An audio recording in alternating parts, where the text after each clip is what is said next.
Hi, shalom everyone, a special edition. As we know that we are now in the month of Elul, we're in the middle of the month of Elul at the time of recording. It happens to be the Yartzeit of a really great rabbi on this month. It's not exactly known the exact date of his passing, but it's reported over to have been in the month of Elul. Rabbi Shlomo Elkabetz Z'tl, famous actually for the song that we all sing on Shabbat, Lecha Dodi Yartzeit, which many people will sing also on weddings, also respectively. It was ported over. He was born in English year 1505 and passed away in 1584. So we're talking about 440 years ago from the time of recording. He was a great rabbi. He was a Kabbalist also and a poet. Obviously, he was composed one of the greatest songs of all time, you could arguably say also. So it's reported over there he was born around the year 1505 from a family in Salonika. They were obviously from a Spanish descent,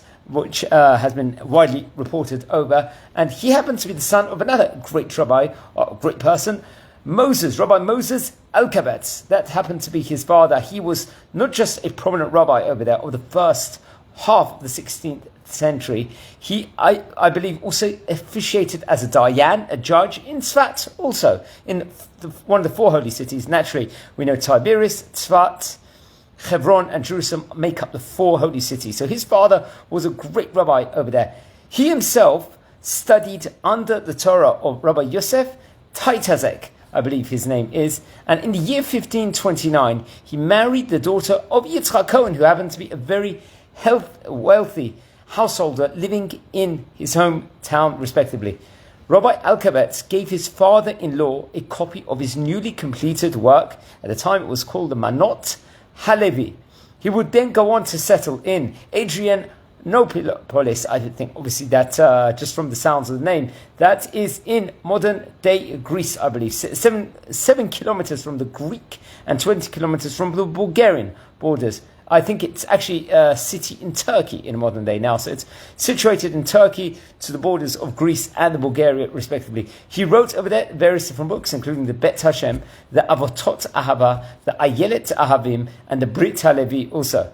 He dedicated, I believe, the latter work in of itself to many of his admirers, let's say his fans in Adrianople also. He had great students also. Let's explore some of the great Talmidim of his, including Rabbi Shmuel ben Isaac de Ukeda, who happened to be a great Jewish commentator and a great rabbi that gave most incredible sermons also, which has to be pointed out. I think he was actually a Talmid, a student of Rabbi Isaac Luria and also Rabbi Chaim Vital also, which is very absolutely incredible. Another one of his Talmidim was Rabbi Avram ben Mordechai Galante. He's a rabbi we've also spoken about in previous times. He was born himself in Rome, and he was a great Italian Kabbalist, and I believe eventually ended up in Tzfat at some stage in his life. Also, he had his circle of Torah, Chavrutot, let's just say, this group of galaxy of incredible students included the famous Rabbi Moshe Al-Sheikh, who he himself passed away in the year 1593. He's known as Al-Sheikh HaKadosh, one of the great rabbis of the latter part of the 16th century. Also the famous Rabbi Yosef Karo. He is the author of the Code of Jewish Law. Also another great rabbi was Rabbi Moses ben Jacob Cordovero, also another great rabbi we've spoken about, who was towards the latter part of the 16th century, a great rabbi. He actually followed the practice described in the Zohar of reciting various different Torah passages known as the Tikkun on the night of Shavuot, like many, I think, people from Edut Mizrach, Sephardi backgrounds would do modern day now here on the day of Shavuot. Rabbi Shlomo and Rabbi Yosef Karo stayed awake all of that night, reading on the night of Shavuot in of itself. During the recitation of the required text, Rabbi Yosef Karo had a mystical experience, it's reported over. The Shekhinah appeared as a Maggid.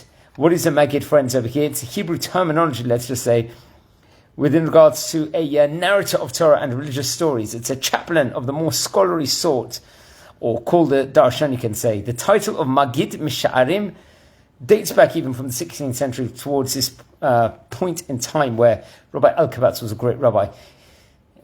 It's actually interesting, the Maggid himself, the great Rabbi Maggid, praised the circle, this group of students, and told them to move to the land of Israel. Naturally, they moved to Tzfat, where there was a galaxy of Torah people over there, respectively. When they stayed up again on the second night of Shavuot, it's reported over, the Shekhinah was adamant about them moving to the land of Israel at that point in time.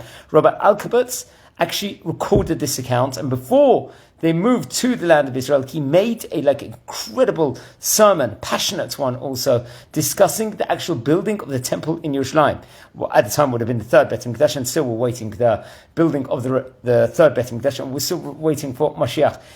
In the year 1535, eventually at the age of 30, he actually settled in Tzfat over there, and he made huge contributions to the development of Kabbalah over there. He was an instructor, let's just say, to Rabbi Moses Cordovero, who also would later on become his brother-in-law, and one of Tzfat's most esteemed Kabbalists before the arrival of Rabbi Isaac Luria, the Ari HaKadosh, who we've mentioned also about before. Rabbi Elkabetz was also deeply involved in the spiritual life of the city. He had a huge responsibility over there.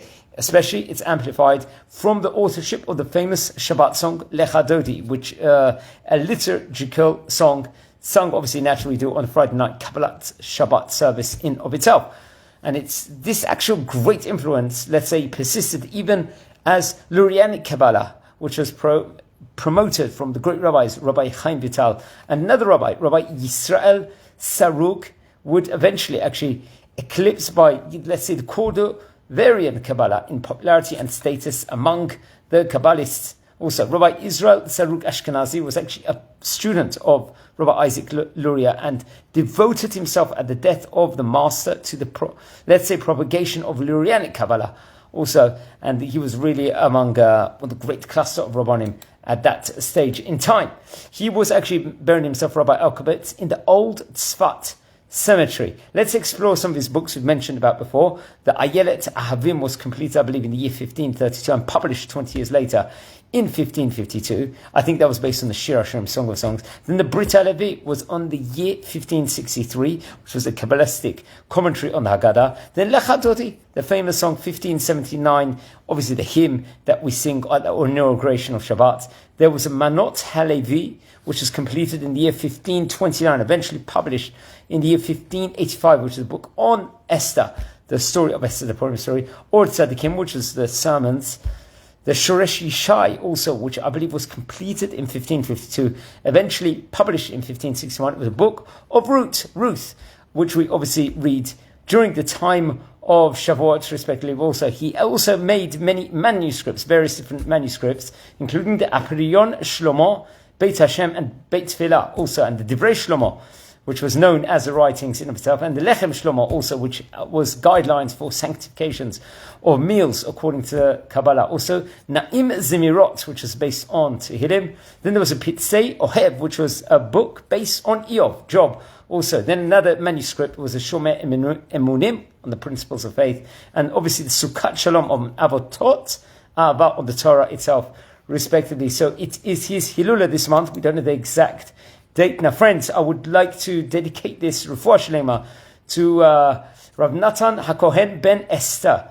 Everyone should say Tehillim immediately for him. And there's two people trying to make Aliyah, Rachel Bat Esther and Chege Feiga Bat Rachel are looking to make Aliyah. Please, everyone pray for it. It's going to be a successful journey from Chutz Haaretz to the land of Israel. Hopefully they make a successful Aliyah and stay here permanently, Bezrat Hashem. So wishing you all a great day, and please follow the other videos. We've covered 375 rabbis of yesteryear already, and very much this month is Rabbi Elkabetz's Hilula. Wishing you all a great day.